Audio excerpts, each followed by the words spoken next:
Hablaremos del exotismo y de Mary Kingsley. Y hablaremos también de muchas otras cosas, la mayoría impertinentes. Allá en el canto 13 de la Ilíada, Homero evoca a los Abioi, que en su época eran la nación más alejada de los griegos. El poeta contaba que los Abioi eran los más justos entre los hombres. En el canto cuarto de la Odisea, Homero supone que en los confines de la tierra la vida para los mortales no era más que dulzura. En otras palabras, como después lo señaló Estrabón en el siglo I después de Cristo, el país más alejado era el mejor. Se apreciaba lo lejano por ser lejano. A nadie se le ocurría idealizar a los vecinos bien conocidos, ¿no? Siempre se buscaban virtudes inusuales en las personas que estaban lejos, tan lejos como para que el desengaño no viniera a sentar una controversia. Nuestro amigo Svetlana Todorov, un amigo al que citamos a cada momento, escribió un ensayo acerca de lo que llamó exotismo.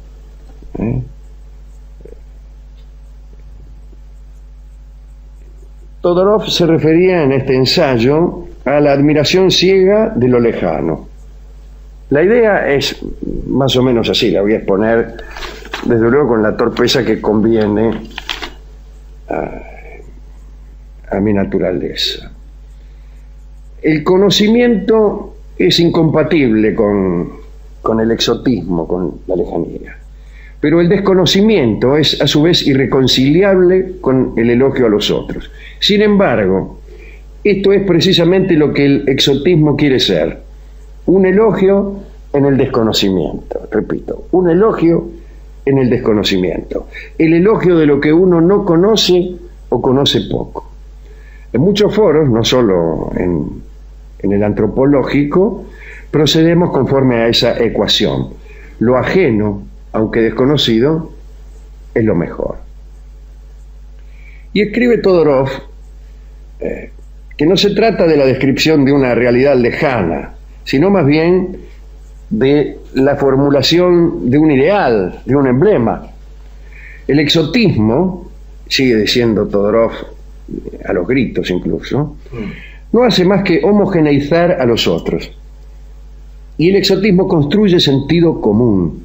Pensar, por ejemplo, que todos los hindúes son seres pacíficos, dotados de extraordinarias cualidades para la meditación, o que los negros antillanos están notablemente dotados para el amor, es exactamente eso.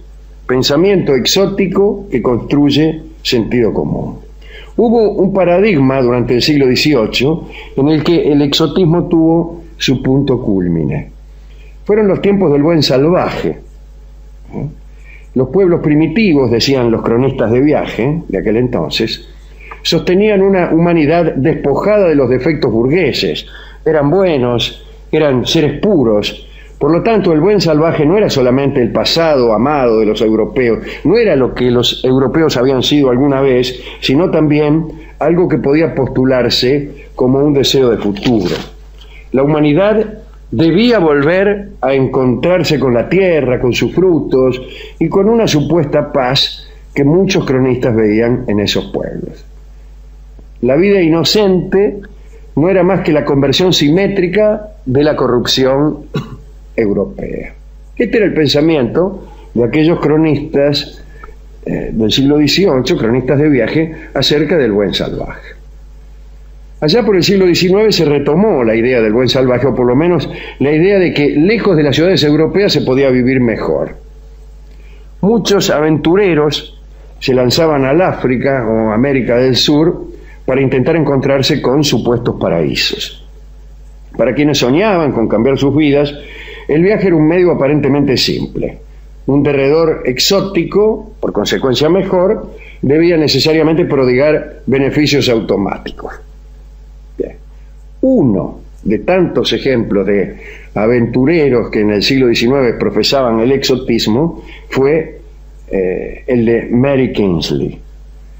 No se trata justamente de desmerecer los pueblos que Mary visitó, sino de dar cuenta de una idea, de un emblema que la movilizó para visitarlos. Mary era hija bastarda de un médico, George Kingsley, con su cocinera.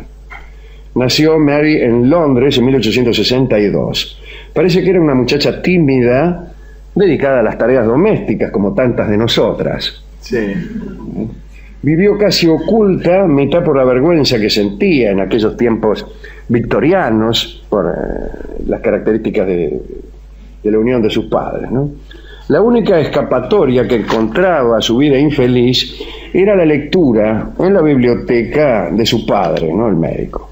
Parece que había en esa biblioteca muchas crónicas de viajes y el propio Dr. Kingsley había acompañado a algunos aristócratas americanos al Pacífico Sur o al norte africano, bueno, qué sé yo. Pero además de esas crónicas, había en aquella biblioteca muchos escritos de utopistas que daban por constituida su utopía en reinos africanos que ni siquiera conocía. Cuando Mary tenía 30 años se murió el padre, el viejo, el médico, y después se murió la madre. Y entonces no encontró razones para quedarse en su casa y decidió viajar a aquellos paraísos que según ella podían garantizarle felicidad en cualquier lugar que no fuera Londres.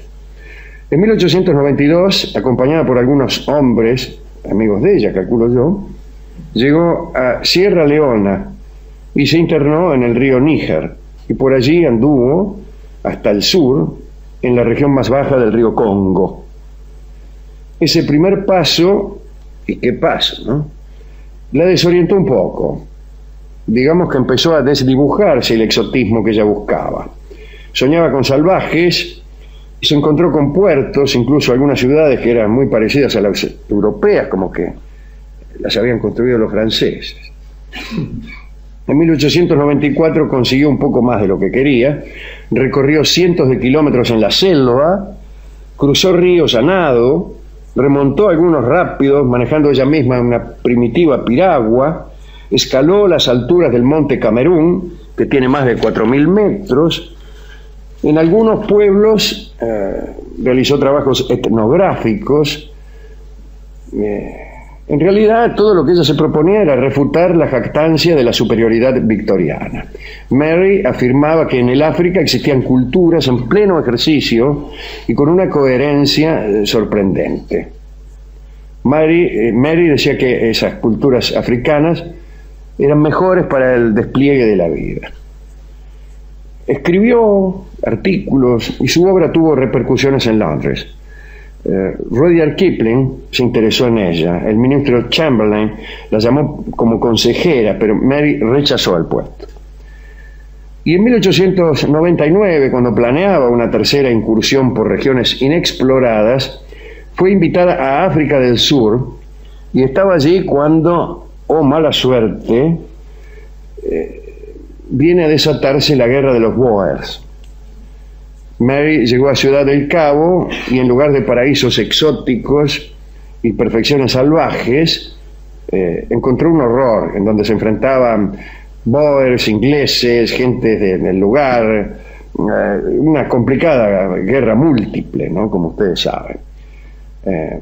Mary ayudó a los heridos de esa guerra, remontó el río Orange y se instaló en un campamento de prisioneros.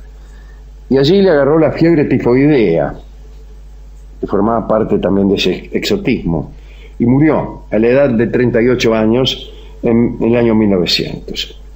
Se le dispensaron exequias oficiales, se respetó su última voluntad, que era que el cuerpo fuera arrojado al mar. Poca dulzura encontró Mary Kingsley en la lejanía. Con la muerte vino a comprobar que casi todos los paraísos, acaso todos, como decía Proust, son ficcionales. Y vino también a enterarse de los peligros que esconden algunas formas del sentido común. Y esta es la historia de Mary Kingsley, pero también es una brevísima e inepta recordación de lo que es el exotismo y de algunas cosas que ha escrito sobre él nuestro querido amigo Todorov. Bien. a quién dedicar esta charla. Me acordaba de Todorov y de una idea de él que era sobre los estados de equilibrio y los procesos de mejoramiento, procesos de decadencia, que yo utilicé una vez para aplicarlos al cuento de Pascual Angulo,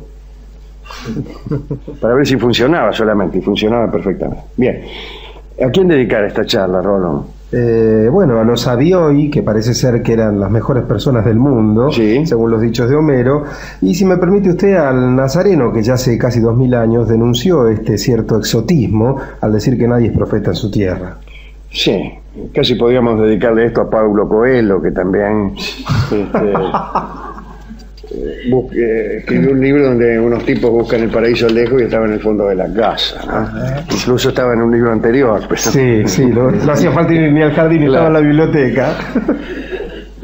Bien, ¿con qué podemos ilustrar esta charla? Bueno, ayer tratamos de escuchar el tango Dicen que Dicen, y aparecieron intrusos que lo desmerecieron, y hoy también el tango Dicen que Dicen es muy adecuado para lo que acabamos de decir, si bien se mira, toda vez que nosotros saqueamos pensamientos ajenos y decires de otros, este es un programa que debería llamarse Dicen que Dicen, y cada una de estas charlas es un Dicen que Dicen.